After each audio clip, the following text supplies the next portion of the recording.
Welcome dear student. बच्चों, आपका स्वागत है। हम पढ़ेंगे विशेषण के बारे में। इसके अंतर्गत हम विशेषण की परिभाषा, भेद और उदाहरणों के बारे में जानेंगे। तो बच्चों, सबसे पहले हम जानेंगे विशेषण की परिभाषा। विशेषण जो शब्द किसी संज्ञा या सर्वनाम की विशेषता बताता है उसे विशेषण कहते हैं। तो बच्चों, इस वाक्य में बताया गया है कि जो शब्द किसी संज्ञा अर्थात किसी व्यक्ति, वस्तु, स्थान या भाव के नाम को संज्ञा कहते हैं। उसके बाद है सर्वनाम जो शब्द संज्ञा के स्थान पे बोले जाते हैं उनको सर्वनाम कहते हैं। सर्वनाम का शाब्दिक अर्थ है सभी का नाम।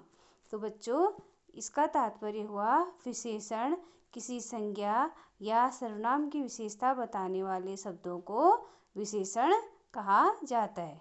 जैसे बच्चों, उदाहरण है काली गाय। काली क्या है? उसकी विशेषता है गाय की। गाय संज्ञा है हमारा, संज्ञा की विशेषता काली है। संज्ञा है गाय हमारा और काली उसकी विशेषता है। तो बच्चों, अब हम विशेषण के भेदों के बारे में जानते हैं।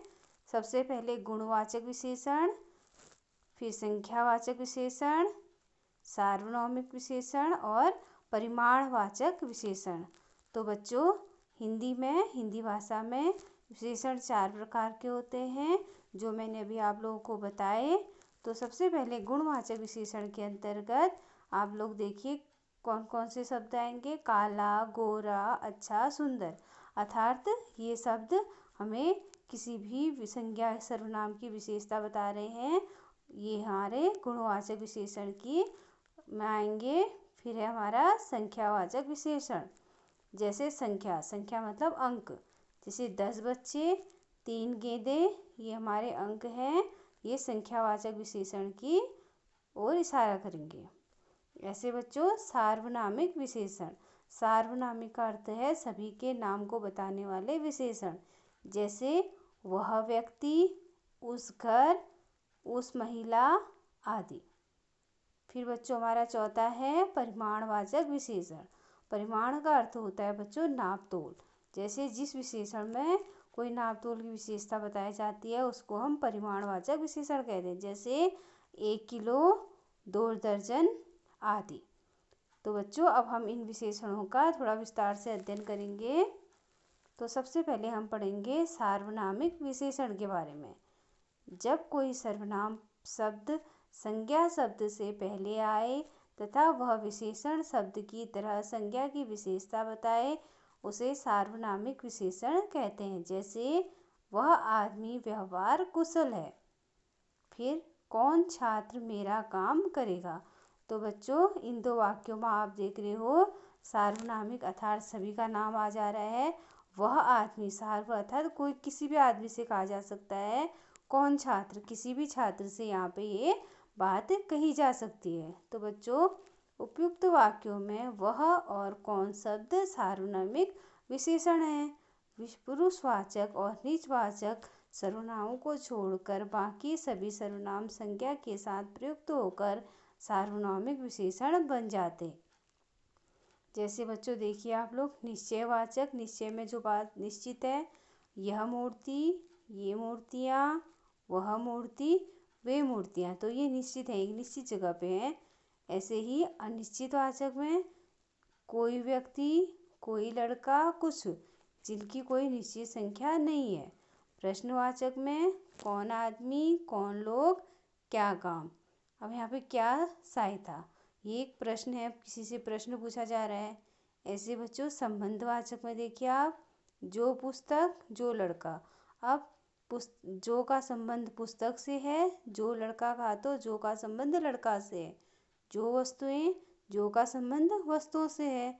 व्यक्ति की दृष्टि से सार्वनामिक विशेषण 2 प्रकार के होते हैं। तो बच्चों, व्यक्तित्व का अर्थ होता है उत्पत्ति के आधार पर सार्वनामिक विशेषण भी 2 प्रकार के हैं, हो चुके हैं। एक मूल सार्वनामिक विशेषण और दूसरा यौगिक सार्वनामिक विशेषण। तो मूल का अर्थ है जो अपने मूल रूप में होते हैं। यौगिक का अर्थ अर्थात जो 2 अलग अलग शब्दों के योग से बने रहते हैं विशेषण, उन्हें यौगिक विशेषण कहा जाता है। तो बच्चों अगला पढ़ेंगे हम संख्यावाचक विशेषण। तो बच्चों संख्यावाचक विशेषण में जो किसी संख्या अर्थात नंबर का बोध कराए हमें, वह संख्यावाचक विशेषण कहलाता है। तो जैसे कक्षा में 40 विद्यार्थी उपस्थित हैं, तो बच्चों 40 हमें किसी अंक का बोध करा रहा है, के बारे में बता रहा है, तो यहाँ पे हमारा संख्यावाचक विशेषण है।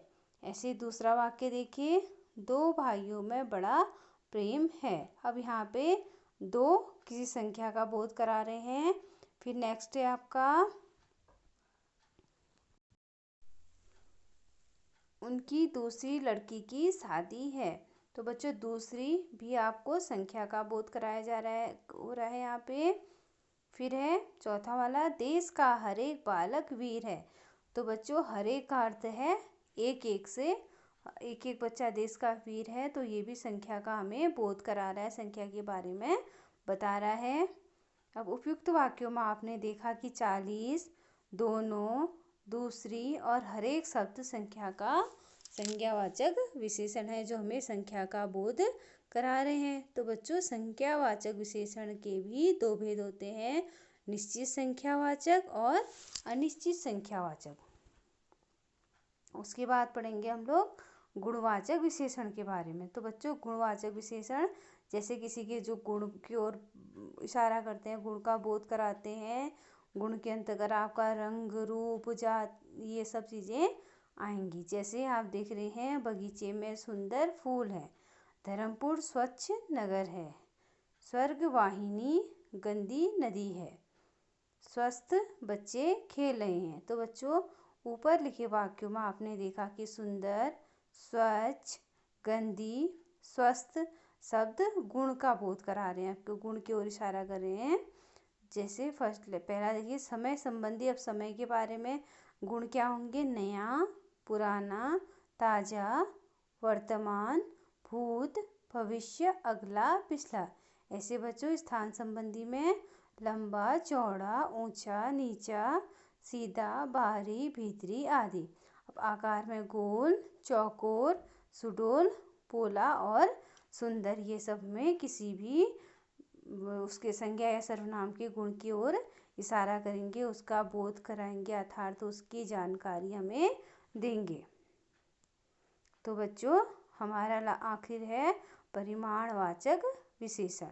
तो परिमाण बोधक वाचक या बोधक विशेषण के बारे में हम जानेंगे। इसके अंतर्गत किसी की आपका माप का बोध होता है, माप की जानकारी मिलती है। तो बच्चों इसके भी 2 भेद होते हैं, एक निश्चित परिमाण बोधक, दूसरा अनिश्चित। तो बच्चों निश्चित के अंतर्गत जैसे 2 सेर गेहूँ, 5 मीटर कपड़ा, 1 लीटर दूध। तो बच्चों 2 सेर का अर्थ है जो 2 सेर, 2 आपको संख्या का बोध करा रहे हैं। 5 मीटर कपड़ा तो 5 संख्या का बोध करा रहा है। 1 लीटर दूध तो 1 लीटर दूध एक संख्या का बोध करा रहा है। तो यहाँ पे निश्चित बात कही गई है, जैसे 2 सेर तो 2 हमारा निश्चित संख्या है, 5 मीटर कपड़ा तो 5 हमारा निश्चित संख्या है, 1 लीटर दूध तो 1 लीटर हमारा निश्चित संख्या है। तो यह निश्चित परिमाण बोधक विशेषण होगा यहाँ पे। फिर बच्चों दूसरा है हमारा अनिश्चित परिमाण बोधक विशेषण, जैसे थोड़ा पानी और अधिक काम, कुछ परिश्रम। तो बच्चों यहाँ इन शब्दों में आपने देखा कि थोड़ा कोई निश्चित संख्या नहीं है, अधिक काम कोई निश्चित काम नहीं, काम की संख्या नहीं है, कुछ परिश्रम तो यहाँ पे भी कोई संख्या का, निश्चित संख्या का बोध नहीं हो रहा है, जानकारी नहीं मिल रही है। तो बच्चों ये जहाँ पर इस तरह के शब्द होंगे, वाक्य होंगे, तो वहाँ पे अनिश्चित परिमाण बोधक सर्वनाम होगा। परिमाण बोधक विशेषण अधिकतर जो आप हमारा परिमाण बोधक विशेषण होता है अधिकतर भाववाचक, द्रव्यवाचक और समूहवाचक संज्ञाओं के अंतर्गत आता है, जहाँ पे किसी भाव के बारे में जानकारी होगी, कोई द्रव्य पदार्थ के बारे में जानकारी होगी और समूह के बारे में, समूहवाचक संज्ञाओं के बारे में जानकारी होगी, वहाँ पर हमारा परिमाण बोधक विशेषण आएगा। बच्चों इस प्रकार हमने संज्ञा के ये विशेषण के भेद, परिभाषा के बारे में जाना। तो अभी इतना ही, धन्यवाद।